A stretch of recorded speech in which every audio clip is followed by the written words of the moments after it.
Melibatkan sejumlah kementerian pemerintah percepat transisi pekerja migran Indonesia dan program pemagangan. Bawa sabu dan ekstasi senilai 2,5 miliar rupiah, kurir narkoba jaringan lintas provinsi ditangkap Polda Bali. Halo, selamat pagi pemirsa setia Berita Nasional TV. Senang sekali Berita Nasional Pagi kembali hadir menyapa Anda. Selain 3 berita utama tadi, akan ada informasi lainnya yang akan kami sajikan untuk Anda. Bersama saya, Ajeng Tiara.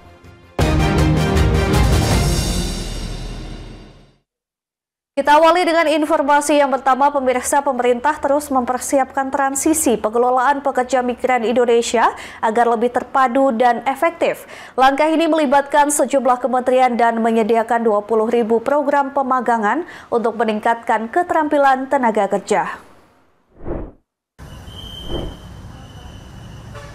Menteri Koordinator Pemberdayaan Masyarakat Muhaimin Iskandar atau Caimin bersama Menteri Ketenagakerjaan Yasirli dan Wakil Menteri Perlindungan Pekerja Migran Indonesia Christina Aryani menggelar pertemuan membahas percepatan transisi dan transformasi pengelolaan terkait dengan KUR PMI dan program pemagangan dalam stimulus ekonomi 8+4+5 pada Senin 22 September 2025 di kantor Kemenko PM Jakarta. Agenda utama rapat ini adalah menuntaskan proses transisi dari pengelolaan P2MI yang sebelumnya berada di bawah Kementerian Ketenagakerjaan, kini resmi dialihkan ke Kementerian P2MI. Pembahasan meliputi pola kerja luar negeri, peluang penempatan, peran atase tenaga kerja hingga pengelolaan aset terkait yang saat ini masih dalam proses penyelesaian. Apa itu transisi yang masih dulunya menjadi pekerjaan Kemenaker sudah dioper ke pekerjaan Kementerian P2MI. Yang masih proses apa, mulai dari pola kerja luar negeri, peluang luar negeri, atase tenaga kerja, aset-aset, semuanya ongoing proses tuntas. Tinggal transisi ini akan menuntaskan beberapa agenda yang sedang dalam proses penyelesaian. Yang kedua, kita bertiga membahas soal memperluas cakupan program vokasi dan pemagangan. Dari Jakarta, Ajeng Tiara, Galuh Anggara, Berita Nasional TV. Oke, singkat saja. Siang hari ini. Informasi selanjutnya, kekosongan BBM masih terjadi di 2 SPBU milik swasta di kawasan Fatmawati dan Kebayoran Lama, Jakarta Selatan. Dari pantauan tim liputan di lapangan, pihak SPBU tidak menuliskan ketersediaan BBM dan menuliskan angka 0 di totem SPBU atau papan informasi SPBU. Hal itu dikeluhkan pengendara yang rutin mengisi BBM di SPBU tersebut.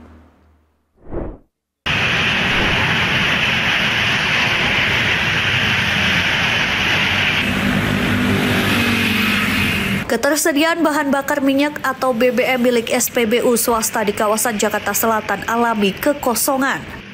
Seperti salah satu SPBU swasta di kawasan Jalan RS Fatmawati, Jakarta Selatan, nampak tidak terlalu banyak aktivitas yang dilakukan oleh para pekerja di sana. Bahkan mereka cenderung hanya berdiri untuk siaga memberikan informasi kekosongan kepada pelanggan yang ingin mengisi BBM. Hal ini dirasakan oleh Rizal dan Hani, pengendara motor yang terpaksa harus kembali mencari SPBU swasta untuk mengisi BBM. Dirinya mengaku sudah 3 kali mencari SPBU yang sama, namun tetap kosong. Peristiwa kekosongan ini menurut Rizal sudah hampir 1 minggu terakhir. 3 Pak ya? Di dalam, sampai Fatmawati ini Pak ya? Iya Pak. Agak sulit berarti Pak sekarang Pak ya? Wah, susah banget sekarang. Cuma yang masih setengah ada. Udah berapa lama tadi Pak kejadian seperti ini Pak? Hampir minggu Pak ya. 1 minggu terakhir ini Pak ya? Minggu terakhir ini. Dan kemarin sih ya, mantap. Dan ini harapannya apa sih Pak? Harapannya ya nggak tahu ya. Kalau sih dari pemerintah kali ya. Iya, biasa di SPBU swasta. Iya, biasa di SPBU swasta. Nah, ini kan habis terus dari kemarin. Tanggapannya seperti apa sih, Mbak? Kalau bisa sih dipermudah ya, Mas, untuk pasukan jalan untuk isi bensinnya. Karena kan kita juga sekarang lebih banyak swasta ya, dibanding yang dengan negara seperti itu sih. Pengennya supaya lebih dipermudah aja. Sementara itu, untuk memberikan informasi kepada para pelanggan mereka, SPBU swasta baik di Jalan RS Fatmawati maupun SPBU swasta di kawasan Kebayoran, mereka sama-sama tidak menuliskan ketersediaan BBM dan menuliskan angka 0 di totem SPBU atau papan informasi SPBU. Dari Jakarta Selatan, Tim Liputan Berita Nasional TV. Pemirsa, sebuah insiden kecelakaan laut terjadi di perairan tengah Pasauran, Kecamatan Cinangka, Kabupaten Serang, Banten. Insiden melibatkan kapal nelayan KM Nanjung Sari GT5 dan sebuah kapal tongkang. Satu nelayan dilaporkan hilang setelah kapal mereka diduga tertabrak tongkang di perairan tersebut.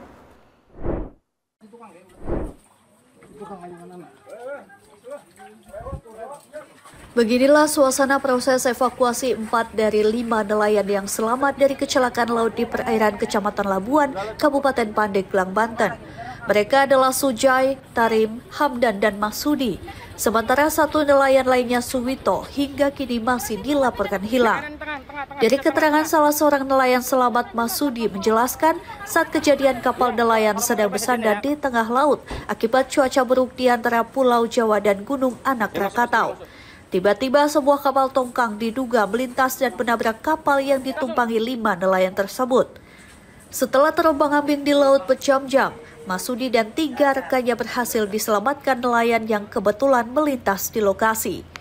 Tahu ya, tiba-tiba ada kapal nabrak dari belakang. Pak, pada waktu ditabrak, itu ada berapa ABK di kapalnya, Pak? 5. Dari kelima orang tersebut, semuanya selamat atau enggak, Pak? Ada satu yang belum ke bawah. Berarti 4 yang sudah. Nah, Pak, itu berangkat sejak kapan, Bapak? Sejak hari Senin. Hari Senin berangkat. Hari Senin. Keempat nelayan yang selamat saat ini telah mendapatkan perawatan intensif di Puskesmas Labuan. Setelah kondisi membaik, mereka dipulangkan ke rumah masing-masing. Sementara tim gabungan masih melakukan pencarian terhadap satu korban yang belum ditemukan. Dari Pandeglang, Banten, Firman Arif, Berita. Kapolri Jenderal Listio Sigit Prabowo resmi membentuk tim transformasi reformasi Polri. Hal tersebut dilakukan sebagai wujud keterbukaan Polri dalam melakukan perbaikan. Yang jelas tentunya Polri. Hal tersebut disampaikan Kapolri Jenderal Listio Sigit Prabowo di PT IKA Jakarta Selatan Senin siang. Menurut Kapolri, Polri berupaya memenuhi harapan terhadap pelayanan publik, baik dari sisi operasional, instrumental, pengawasan, maupun hal-hal yang menjadi perhatian publik.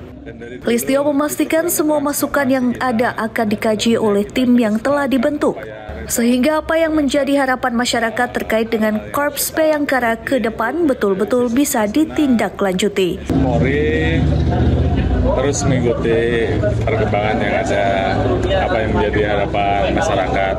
Dan dari dulu di program transformasi kita, tentunya kita terus melakukan upaya reform. Dengan adanya tim khusus ini, Polri menegaskan komitmennya untuk terus melakukan perbaikan institusi, meningkatkan transparansi, serta menjawab harapan masyarakat. Dari Jakarta, Theo Fandi, Berita Nasional TV. Sementara itu, pemirsa, setelah ramai diperbincangkan di media sosial adanya keluhan warga terkait penggunaan sirine dan rotator untuk pengawal pejabat di jalan raya, Korlantas Polri membekukan sementara untuk penggunaan rotator dan sirine. Kebijakan ini diambil sebagai respon atas aspirasi publik yang menilai penggunaan fasilitas tersebut seringkali disalahgunakan.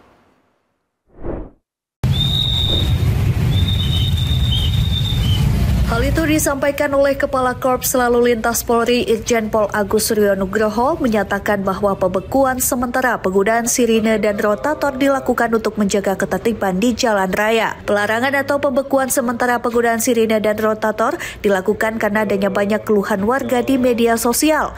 Penggunaan rotator dan sirine banyak digunakan saat menerobos kemacetan pada jam pulang kerja guna mendapatkan jalan prioritas.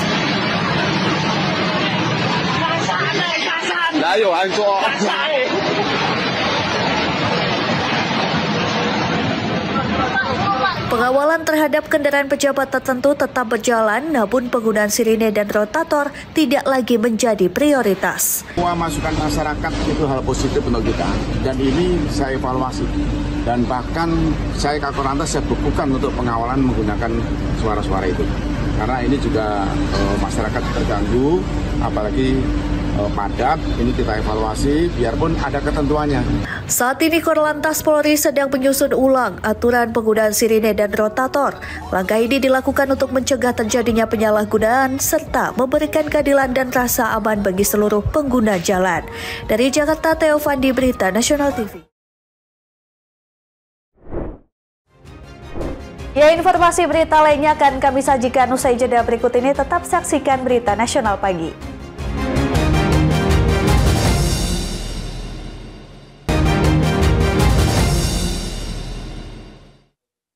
Terima kasih Anda masih bersama kami. Pemirsa, nekat menjadi kurir narkoba jaringan lintas provinsi dengan iming-iming upah hingga puluhan juta.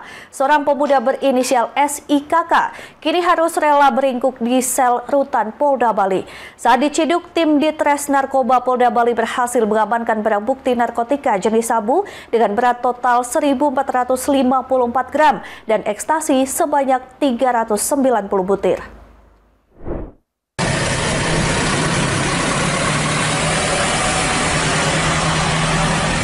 Pengawalan ketat dilakukan jajaran Ditres Narkoba Polda Bali terhadap pemuda berinisial SIKK yang menjadi tersangka kepemilikan narkotika jenis sabu seberat 1.454 gram dan ekstasi sebanyak 390 butir dengan berat 155,57 gram. Selain mengenakan baju tahanan dan tangan terborgol, muka tersangka juga ditutupi zebo.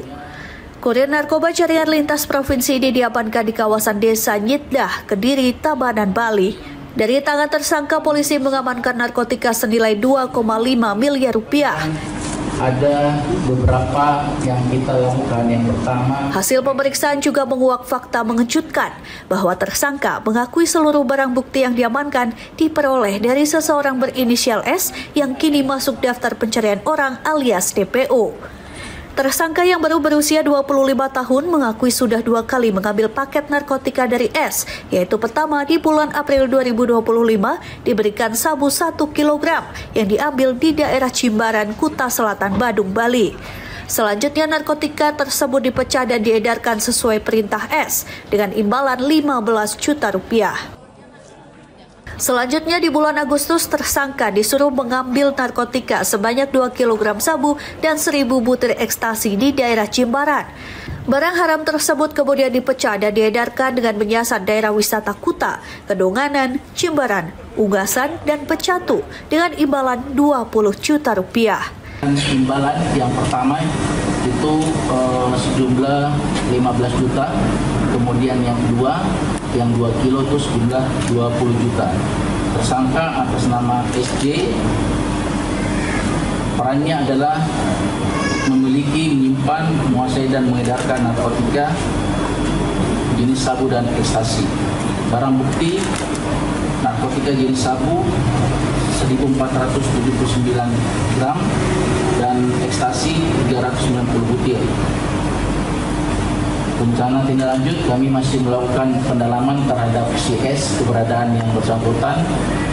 Tersangka dijerat dengan pasal 114 ayat 2 Undang-Undang Republik Indonesia nomor 35 tahun 2009 tentang narkotika, yaitu menerima dan menjadi perantara dalam jual beli narkotika golongan 1 dengan ancaman hukuman pidana mati atau penjara seumur hidup. Dari Denpasar, Bali.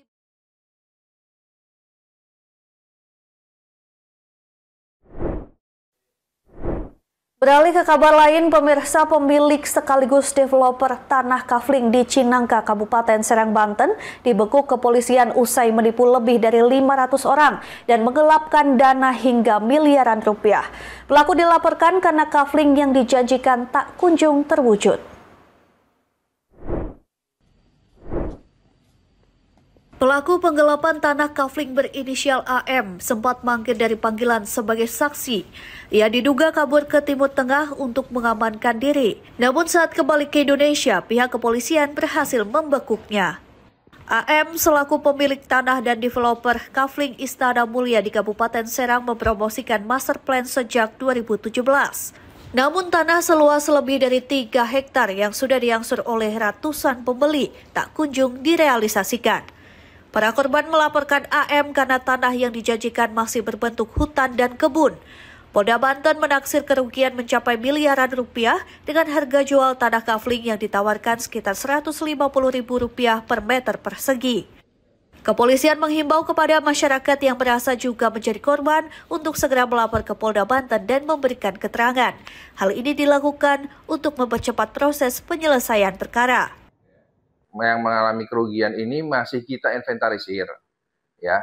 Kerugian ini pun variatif karena ada korban yang sudah melakukan pelunasan, ada juga yang masih dalam proses dan ada yang baru mencicil, demikian. Tapi diperkirakan sampai miliaran?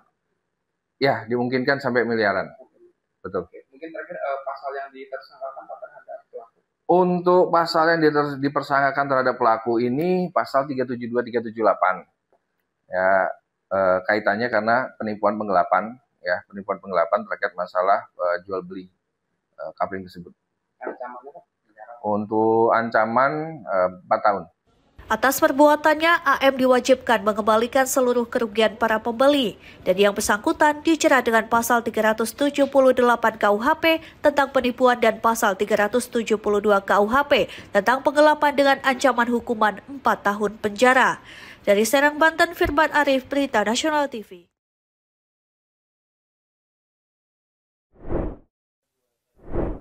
Wali Kota Jakarta Pusat nyaris menjadi korban penipuan dengan modus layanan pembuatan KTP digital. 2 pelaku menelpon mengaku sebagai petugas Kecamatan Cengkareng, Jakarta Barat.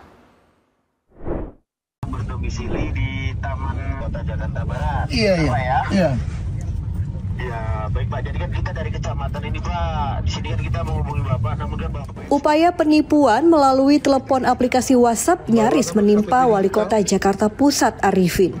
2 pelaku menipu dengan cara memberikan layanan pembuatan KTP digital. Pelaku memasang profil foto berseragam ASN pemerintah daerah, mengaku sebagai petugas Kecamatan Cengkareng, Jakarta Barat. Dilihat secara detail, atribut bagian seragam kiri bukan di wilayah Jakarta. Wali Kota Jakarta Pusat Arifin membenarkan ada program pembuatan KTP digital sudah disosialisasikan di media sosial. Layanan pembuatan dilakukan di kantor kecamatan. Itu yang pertama namanya Arya Wijaya. Ya, Arya Wijaya itu pakaiannya foto profilnya pakai baju Pemda, masih muda. Ya, pakai baju Pemda. Tapi dia nggak tahu. Kalau saya lihat daripada badge-nya itu di baju Pemdanya, dia pikir karena dia mungkin kan nggak tahu saya orang Pemda. Jadi Pemda yang dia badge yang dia pakai itu bukan Pemda DKI. Ya. Lebih jauh, Arifin menghimbau masyarakat berhati-hati jika dihubungi nomor tidak dikenal guna mengantisipasi aksi penipuan bisa menguras uang tabungan. Dari Jakarta, Dio Malau, Berita Nasional TV. Ibu, saya mau tanya, nama camatnya siapa? Camat Cengkareng siapa coba? Hanya camat Cengkareng siapa? Ibu. Aduh. Informasi selanjutnya, pasangan suami istri diduga jadi bandar narkoba lintas provinsi. Rumahnya di kawasan Mangkubumi, Medan digerebek polisi. Hasilnya ditemukan 600 butir pil ekstasi dan uang puluhan juta rupiah.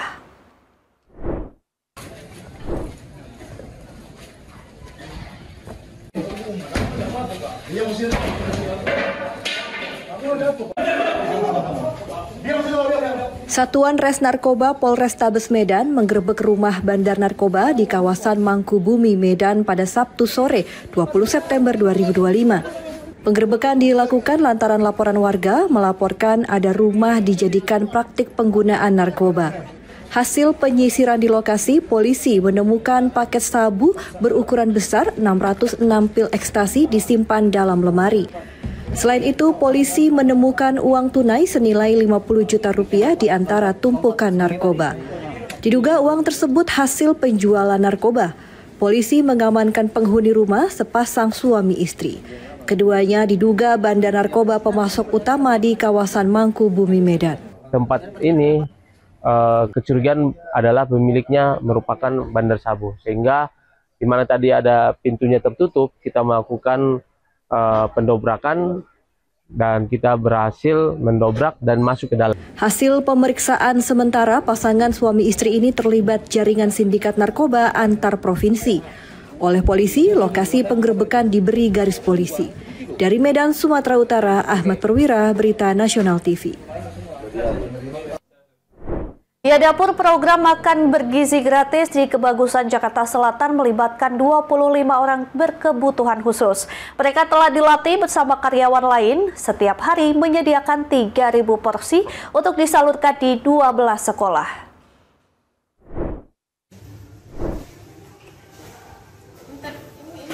Ini persiapan packing.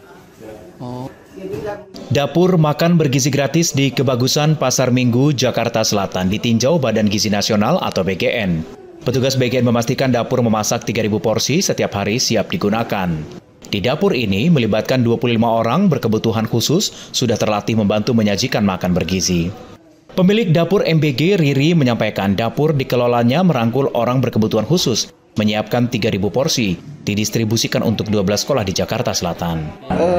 Yang agak membedakan kan ya, setelah kita menemui tempat ini yang kebetulan memang mitranya juga mempekerjakan beberapa pekerja yang berkebutuhan khusus. Akhirnya kita putuskan untuk mengambil dapur ini untuk dijadikan dapurnya SPPG-nya BGN, tapi pekerja-pekerja relawannya tetap kita pekerjakan.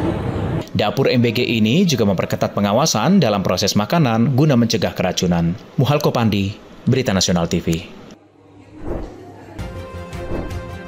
Pemirsa, informasi tadi sekaligus mengakhiri jumpa kita. Demikian Berita Nasional Pagi telah menemani Anda. Saya Ajeng Tiara beserta kru yang bertugas pamit undur diri. Terima kasih dan sampai jumpa.